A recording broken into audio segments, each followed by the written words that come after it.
Nell'estate 2012, per il gelato artigianale, si è registrato l'arrivo sul mercato di oltre 600 gusti disponibili nelle oltre 36.000 gelaterie presenti in Italia. Sembrano tramontare i gusti artificiali, come ad esempio il puffo, e si riscoprono quelli di stagioni locali ottenuti da prodotti caratteristici del territorio. I gusti più gettonati sono nell'ordine il cioccolato, la nocciola, il limone, la fragola, la crema e la stracciatella, ma si registra una tendenza verso sapori meno conosciuti del Made in Italy, dal bergamotto al vino ricciotto fino al pistacchio di Bronte.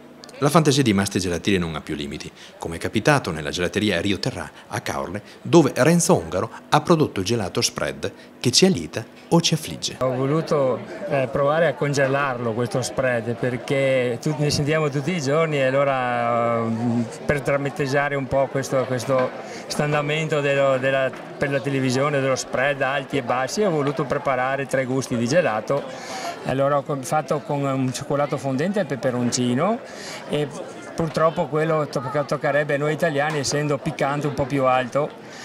Poi per metà via ho fatto lo spread alla crema e caffè, un dolce amaro, e per finire uno spread più basso per i tedeschi e chi ha la fortuna di averlo basso, bello ricco con zabaione, granella di amaretto e caramello. La gente l'ha presa un po' così anche sul ridere, nel senso, però sono dei gusti che piace, che vanno e ha avuto un buon successo. Insomma.